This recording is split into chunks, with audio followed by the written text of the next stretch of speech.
आत्मदेव बड़े सीधे साधे थे, जितने वो सज्जन थे और उतनी ही उनकी पत्नी कर्कशा थी, एकदम पति के विपरीत। अपनी जीत रखती थी, पति की जीत कभी होने ही नहीं दी। और ऐसी पत्नी क्या जो अपनी जीत रखे। अरे पति की जीत में पत्नी की जीत होती है। उनका ऐसा जोड़ा था जैसे केर वेर का जोड़ा। आत्मदेव बड़े दुखी थे। सज्जन एक बात बताएं, दुख की भी कोई हद होती है, एक सीमा होती है। जब इंसान का दुख सीमा से परे हो जाता है तो वो सहन नहीं कर पाता है। आत्मदेव के जीवन में एक ऐसा दुख, पहला दुख संतान नहीं, गाय पाली उसने भी कभी बछड़ी को जन्म नहीं दिया। दूसरा दुख, तीसरा दुख, एक पेड़ लगाया था उस पर भी कभी फल नहीं लगे। सज्जनों, सूत जी कहते हैं ऋषियों, ये संसार जो है ना, ये सुखाले नहीं दुखाले है। आप संसार में आए हो, सुख ढूंढ रहे हो, हमें सुख मिल जाए, पर सुख इस संसार में नहीं मिलता है। हर कोई व्यक्ति किसी न किसी बात से दुखी है। देखिए, आत्मदेव का ऐसा भाग्य उदय हुआ बाद में कैसा कि दो संतानें हुई। जो गाय ने भी एक मनुष्याकार बच्चे को जन्म दिया। आपके जितनी भी संतान हो, संतान एक जैसी नहीं होती है। कोई सुख देगा तो कोई दुख देगा। धुंधकारी जब घर पर आता था तो अशांति फैल जाती थी, और जब गोकर्ण आते थे तो वही घर स्वर्ग सा लगने लगता था। आत्मदेव ने अपने बेटा गोकर्ण से एक दिन कहा कि बेटा, जब तुम आते हो ना तो बड़ा आनंद आता है, बड़ा दिल को तसल्ली मिलती है, और जब धुंधकारी आता है ना तो यही घर मेरे शमशान सा लगने लगता है। ऐसा लगता पूरा घर अशांति से फैल गया। गोकर्ण ने अपने पिता को समझाया, पिताजी ये संसार है, तुम सोच रहे हो कि हमें पुत्र से सुख मिले। पिताजी, संतान से किसे सुख मिला? किसे सुख मिला? माँ की उदय में जब बालक होता है तब भी माँ बड़े दुख उठाती है, बड़ी परेशानी उठाती है। जन्म होने के बाद में भी परेशानी उठाती, मालूम है। छोटे बच्चे को माँ कैसे पालती, माँ ही जानती है। अब जब बालक रात्रि में जाग जाता है ना, कभी कभी पूरी पूरी रात माताओं को जगाते हैं बच्चे, पूरी रात जाग के अपने बच्चे को सुलाती है, बड़ा परिश्रम करते हैं, तब कई बच्चे बड़े होते हैं। बड़ी बड़ी आशाएं होती हैं, मेरा बालक बड़ा होगा, बड़ा सुख देगा, मेरी आज्ञा का पालन करेगा, हमारी सारी इच्छाओं को पूरा करेगा। मगर वही बालक जब दुख देने लगता है तो माँ बाप बड़े दुखी होते हैं। और आपको बता दें, बालक कितना भी माता पिता को प्रताड़ित करे, दुख दे, कभी माँ बाप अपने बच्चे के लिए बद्दुआ नहीं करते हैं। ऐसे ऐसे भी भाई हैं जिन्होंने अपने माँ बाप को बड़ा पीटा, बड़ा मारा, फिर भी उन्होंने अपने बच्चे के लिए दुआ ही की है। गोकर्ण कहते हैं, पिताजी, अरे संतान से उनको भी सुख नहीं मिला, किसको? दशरथ, राम, भरत, लक्ष्मण, शत्रुघ्न, 4 पुत्र थे, उनको भी सुख नहीं मिला। और सुनो, सुख उनको भी नहीं मिला जिनके 100 बेटे थे। धृतराष्ट्र, उनको भी सुख नहीं मिला। सज्जनों, गोकर्ण ने कहा, पिताजी आप मिठाई की दुकान पर चले जाइए और उस दुकान पे लड्डू बिकते हो, और तुम उस दुकान में जाकर के भाई बर्फी मांगो, हमें बर्फी दे दो।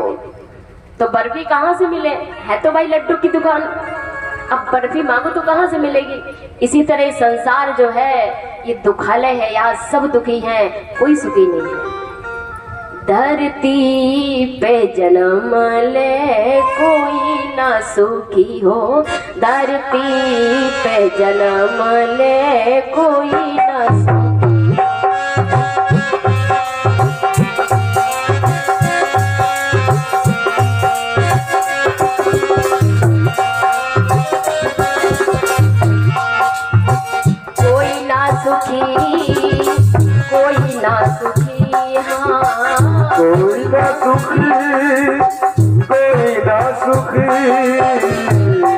कोई ना सुखी, कोई ना सुखी हो धरती पे जन्म ले, कोई ना सुखी धरती पे जन्म ले, कोई ना सुखी। यहाँ कोई सुखी नहीं है। हम कहें ये सुखी है वो सुखी है, आप पास जाकर के उनसे पूछिए आप सुखी हो तो कोई ना कोई दुख अवश्य व्यक्त कर देंगे। मैं ये दुखी हूँ, मुझे ये परेशानी है। कहा है गंगा सुखिया यमुना सुखिया,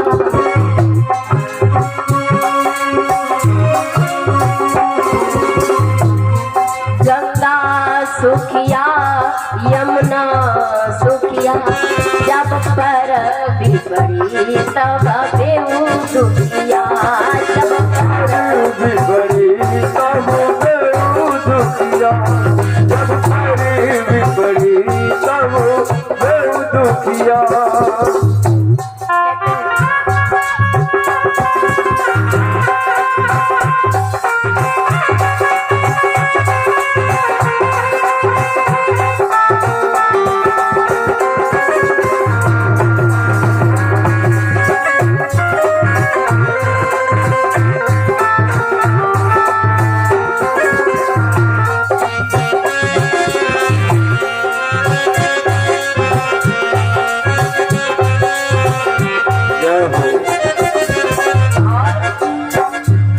गैया सुखिया बछड़ा सुखिया, गैया सुखिया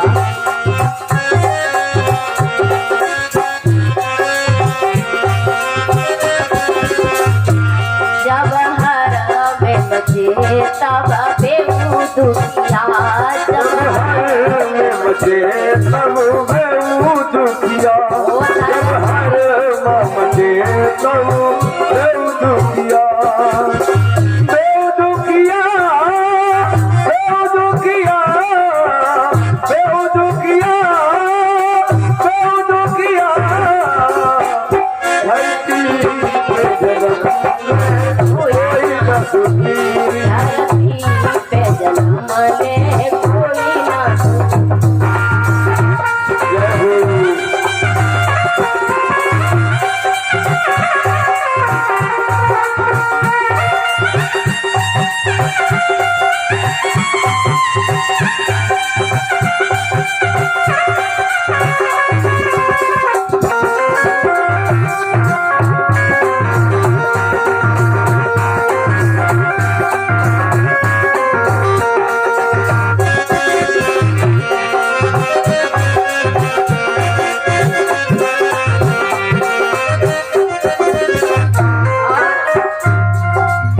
राम सुखिया लक्ष्मण सुखिया, जब राम जी घर पर थे अपने महल में बड़े सुखी थे।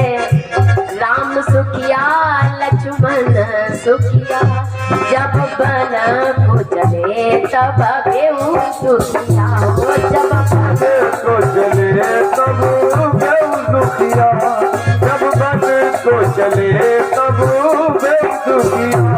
धरती पे जन्म ले कोई ना सुखी, धरती पे जन्म ले कोई ना सुखी, धरती पे जन्म ले कोई ना सुखी। धरती पे जन्म ले कोई ना सुखी।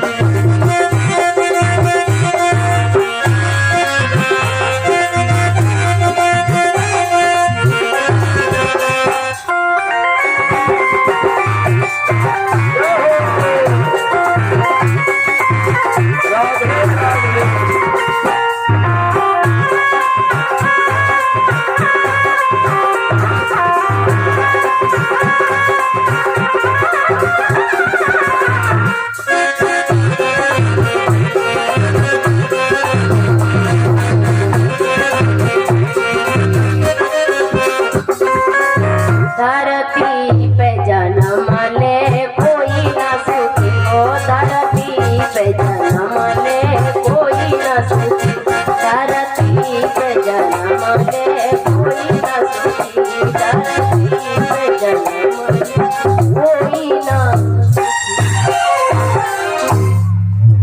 तन दुखी, कोई मन दुखी, कोई धन बिन रहे तो उदास, और थोड़े थोड़े सब दुखी, सुखी राम के दास। राम के दास कभी ना हुए हताश, बाकी दुनिया सारी उदास। कहते हैं भगवान के जो भक्त होते वह कभी दुखी नहीं होते हैं। सज्जनों, बताया कि आप भगवान की भक्ति करें, घरबार छोड़ दें, वन चले जाएं, बड़ा सुख मिलेगा। अब भाई अपने घर को कौन छोड़ना चाहेगा? सब सहज में कोई अपना घर नहीं छोड़ता।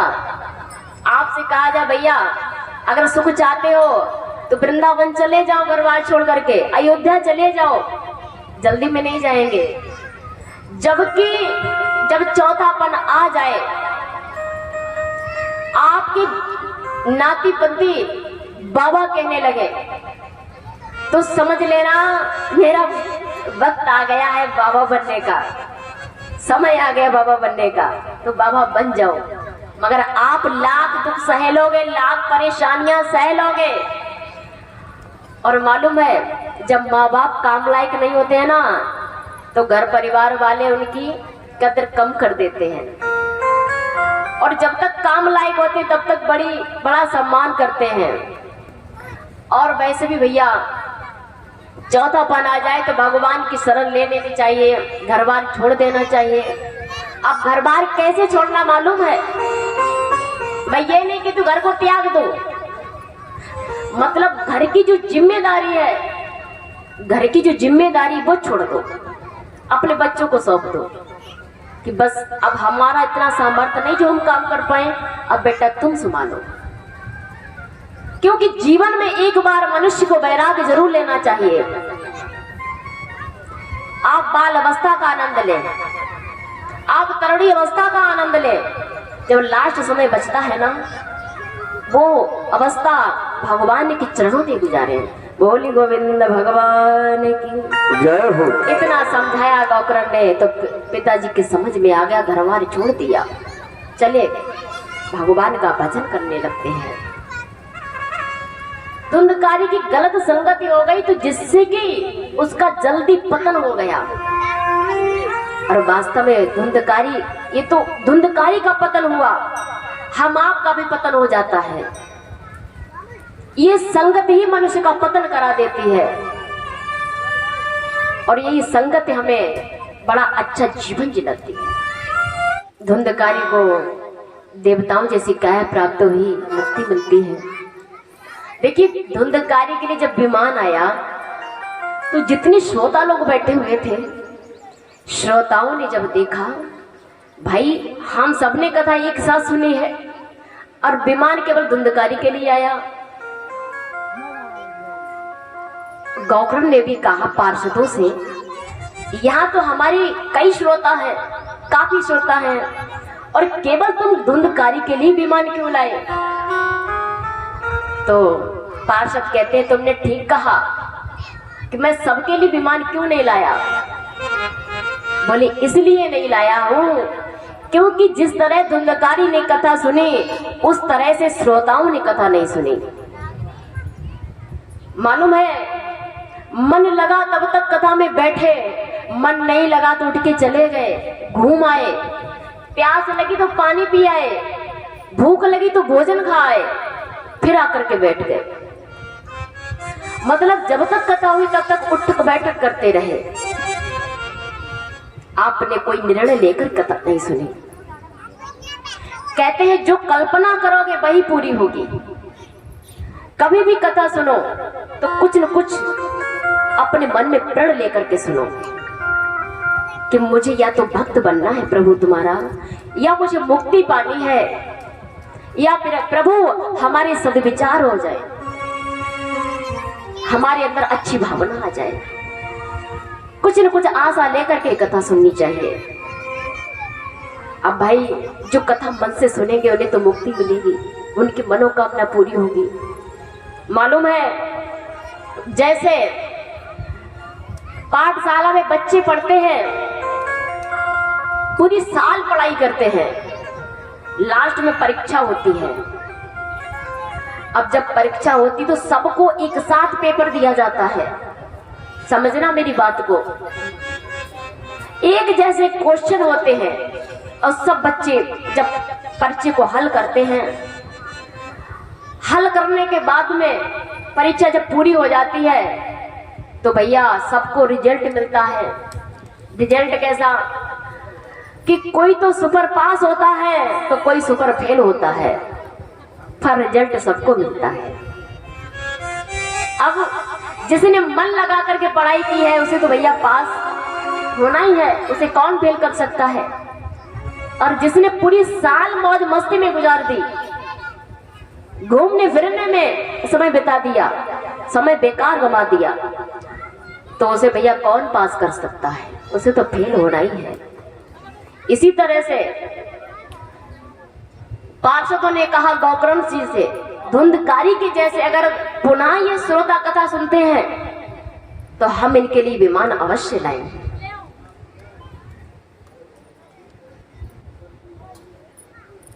हम इनके लिए विमान अवश्य लाएंगे, ये कहा। अब गौकर्ण चुप हो जाते, कहते हैं ठीक है मैं पुनः कथा कहता हूं। श्रोता सुन रहे थे बात पार्षदों की। गौकर्ण ने फिर कथा पुनः आरंभ की, पुनः कथा सुनाई। तो मालूम है पहले तो भगवान के पार्षद ही आए थे, अब की बार तो मालूम है भगवान स्वयं श्री हरि भगवान कई विमानों के साथ प्रकट होते हैं। चारों तरफ से जय जय जय जयकार होने लगती है कि भगवान आ रहे हैं। भगवान जब पधारे एकदम बड़ा सुंदर माहौल, मौसम हो गया, बड़ा सुहावना लगने लगा, बड़ा अच्छा लगने लगा। श्रोताओं ने जब देखा भगवान को तो खड़े होकर के भगवान को नमन किया, साष्टांग प्रणाम किया है। और भगवान ने सबसे कहा कि हम तुम्हारे सबके लिए विमान लाए हैं, बैठिएगा और चलिएगा मेरे साथ। भागवत जी की ऐसी महिमा। और मालूम श्रोताओं ने कथा कैसे सुनी थी, जैसे एक भूखा व्यक्ति हो उसको भोजन दे दो तो ऐसे भोजन खाएगा कि दाएं बाएं की फिक्र छोड़ देगा, आगे पीछे की सुध छोड़ देगा, बड़े चाव से भोजन खाएगा। जैसे भूखा एक भोजन खाता है, ऐसे ही श्रोताओं ने कथा को सुना था। मन को एकदम स्थिर कर लिया कि मुझे तो मुक्ति पानी है। तो मालूम है उस गांव के, उस क्षेत्र के मनुष्य तो मनुष्य रहा, वहां के कुत्ता बिल्ली बंदर जितने भी पशु जीव थे सबके लिए भगवान ने कहा, सबको आदेश किया सब लोग मेरे साथ चलो। और भगवान का आदेश पाते ही सब बैठ जाते हैं विमानों में और भगवान के धाम को चले जाते हैं, गोलोक धाम को चले गए हैं। बोली गोविंद भगवान जय हो। जय जय श्री राधेश्याम।